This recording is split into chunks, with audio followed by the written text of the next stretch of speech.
es hotel.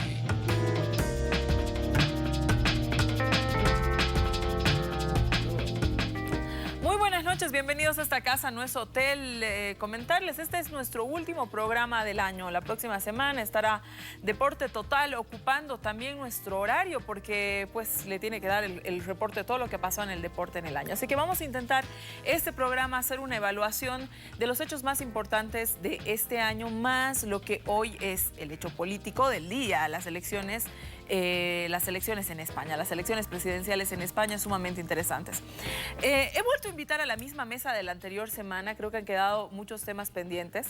Parte de lo que se considera, lo que digamos de manera internacional podríamos considerar como hechos muy importantes que afectan en el país o que de lo que hemos hablado mucho, es precisamente lo que hemos hablado la anterior semana. Por eso es que me he permitido, que nunca lo hago, pero volver a invitar a la anterior mesa de la anterior semana, que además que nos hemos divertido mucho en los cortes y la discusión ha estado de lo más entretenida. Hugo Moldis, bienvenido a esta casa, no es hotel. Titúlame. Buenas noches, Susana. Buenas noches, Iván. Armando, esta vez no te quise ni me aproximé a cambiarte el nombre, ¿no? El titular, a ver, 2015... grandes lecciones para la izquierda. Muchas gracias, bienvenido, Hugo. Con nosotros esta noche también Iván Arias. ¿Cómo estás, Iván Negro, querido? Muy buenas noches, bienvenido a esta casa, no es hotel. Titúlame, por favor. 2015, el fin de una ilusión.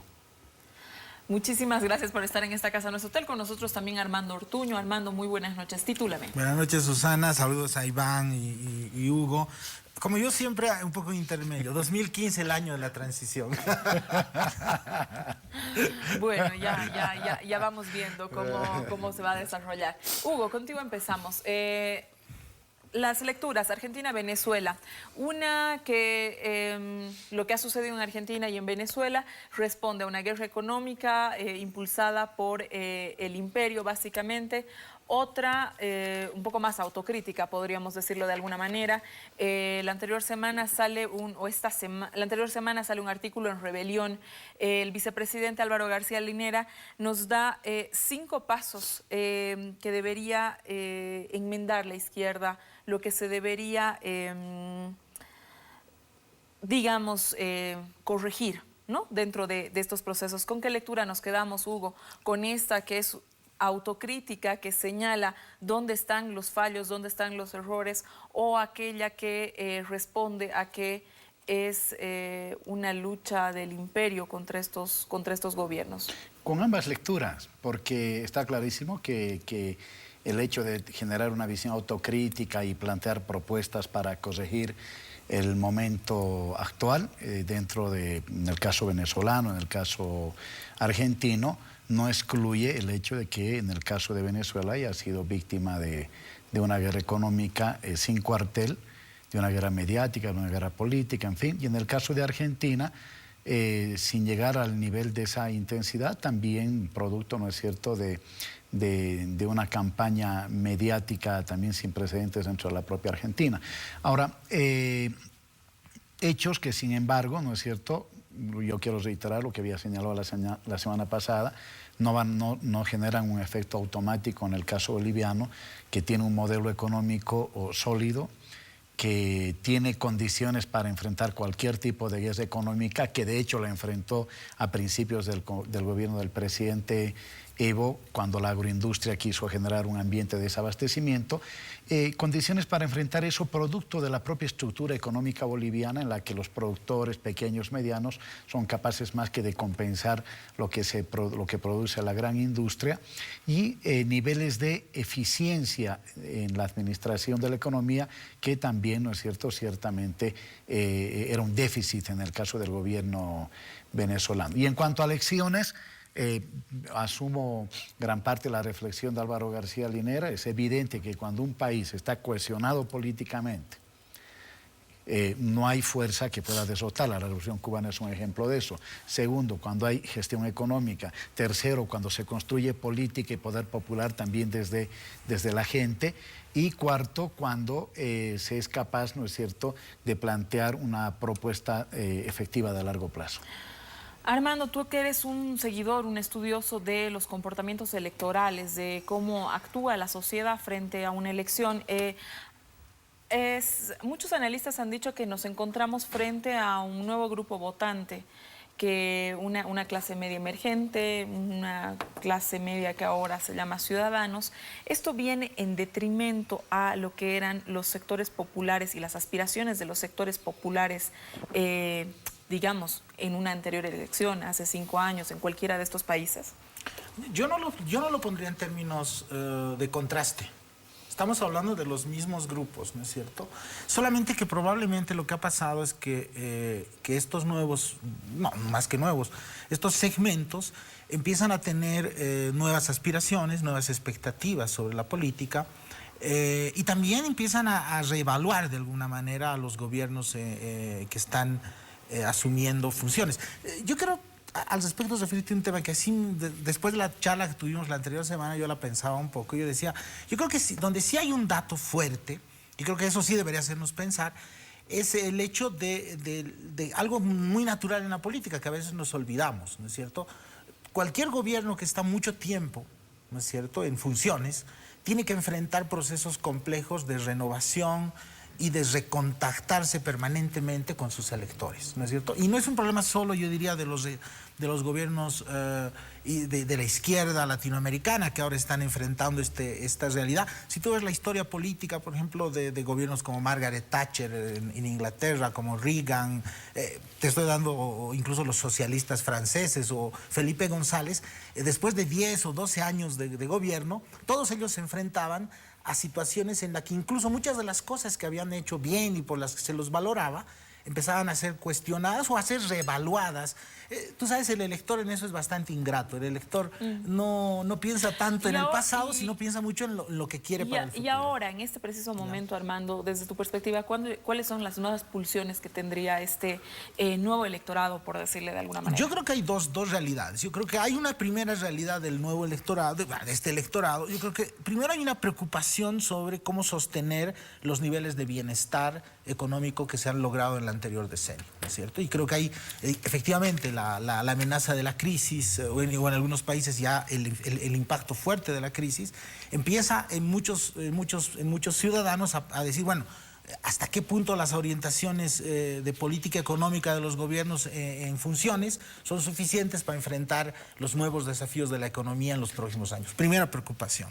Segunda preocupación, y esto me parece muy importante, yo diría preocupaciones de carácter cultural, en términos de las prácticas y de los mensajes de los gobiernos. Si gobiernos que están más de 10 años, así son también gobiernos en los que naturalmente se van alejando de la ciudadanía, no te digo incluso sin quererlo, pero son cada vez más, están por encima después de 10 años, ¿no?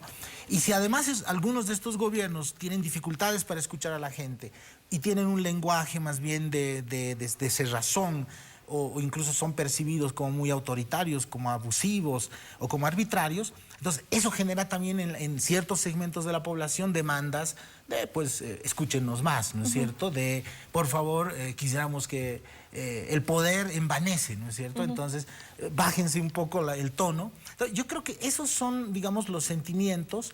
Y finalmente, el tercer elemento es más social. Yo creo que cualquier persona que va mejorando sus condiciones sociales también va cambiando sus necesidades, ¿no es cierto?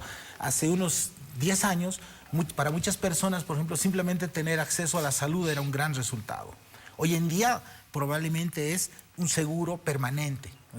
Y efectivamente la capacidad de responder a esos nuevos tipos de demandas sociales siempre meten tensión a gobiernos que están mucho tiempo, ¿no?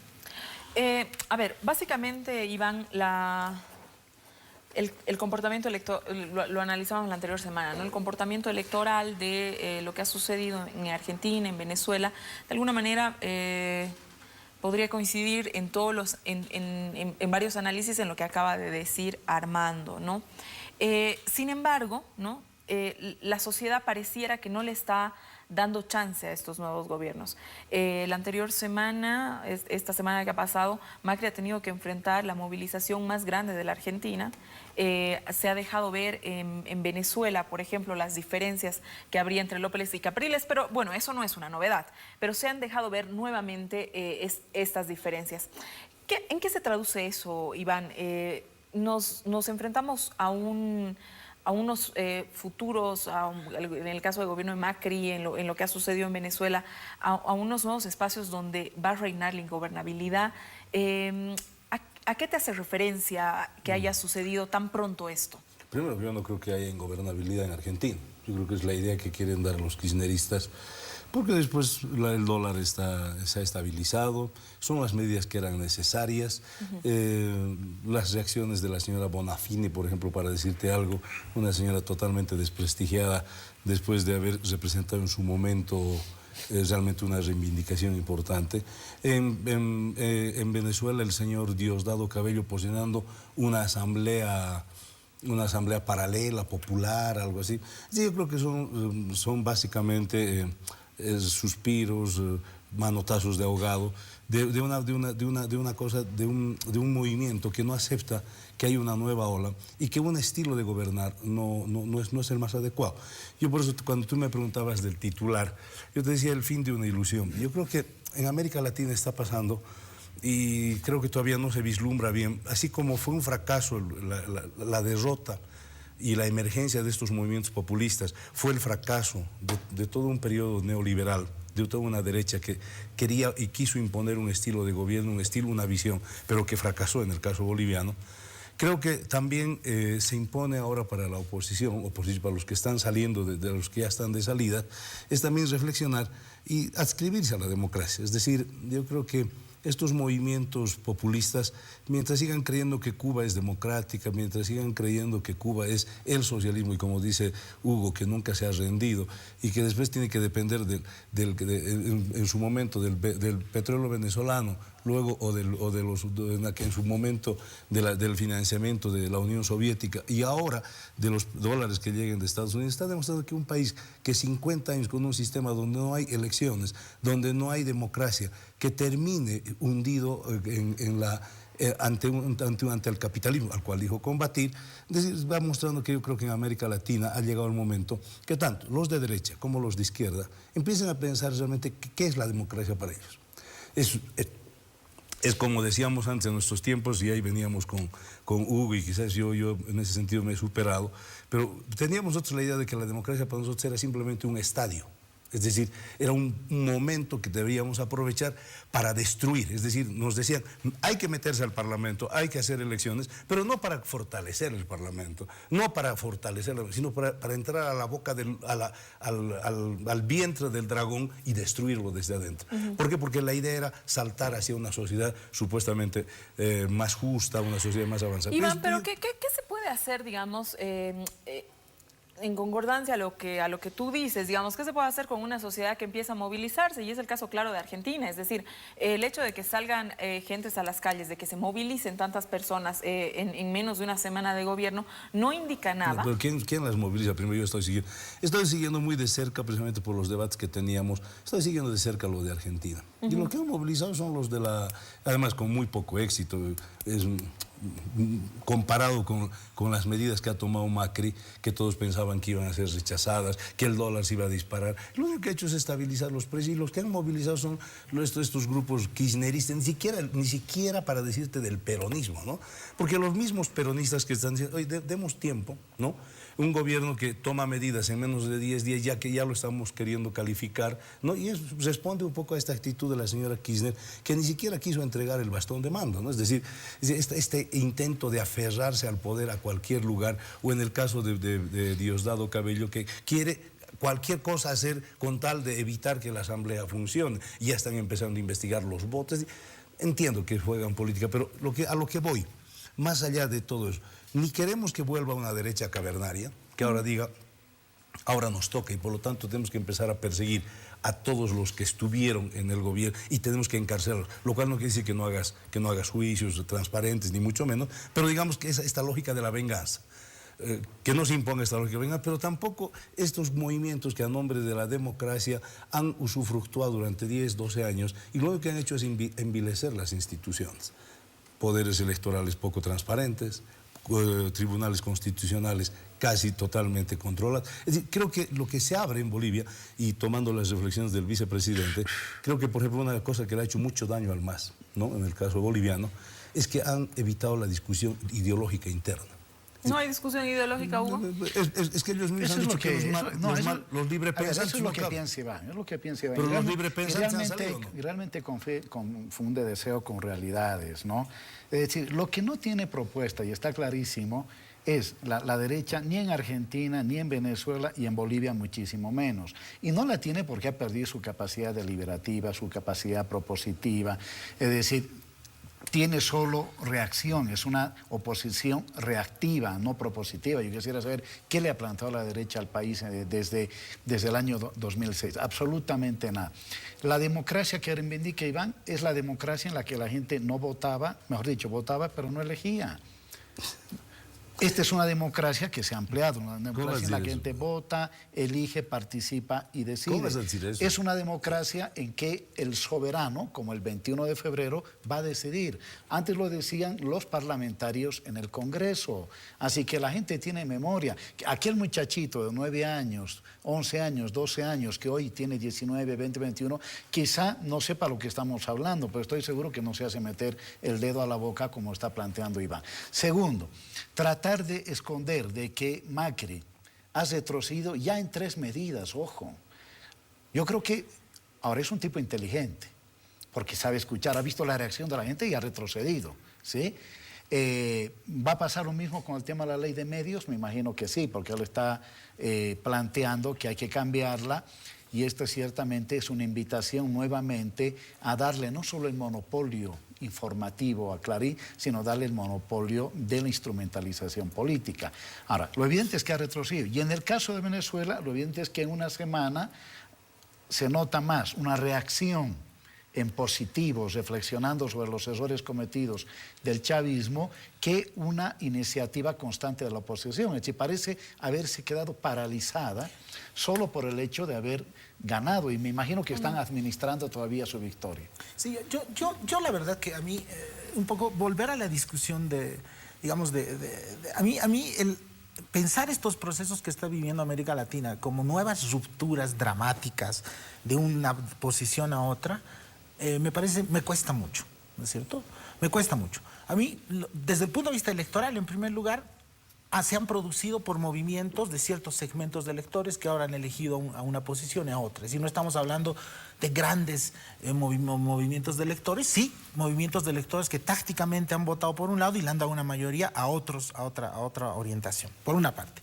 En segundo lugar, incluso en el caso de Macri, yo no soy tan dramático ni en la explicación de que no pasa nada y de que no hay ninguna resistencia, digamos, a sus medidas, ni tampoco en el hecho de que es una especie de ruptura entre, como decía el negro, en que ahora es la democracia y antes no era la democracia. Así, bueno, el gobierno kirchnerista ha gobernado 8 años con un sistema democrático representativo, parlamento, ha habido N elecciones, ha ganado unas, ha perdido otras, etcétera, etcétera, etcétera. El sistema democrático tiene sus imperfecciones en cada país, pero ha estado funcionando. Yo creo que la mayor novedad de estos cambios, lo más interesante probablemente, es que paradójicamente no se producen rupturas de fondo, sino se están realizando dentro del marco, digamos, de procesos electorales relativamente normales, donde una fuerza puede obtener una mayoría que otra y entonces tiene responsabilidades o tiene otras responsabilidades, como en el caso de Venezuela, está el PSV en el gobierno y tienes ahora la oposición en la Asamblea. Esa postura tan conciliadora tuya. No es conciliadora, pero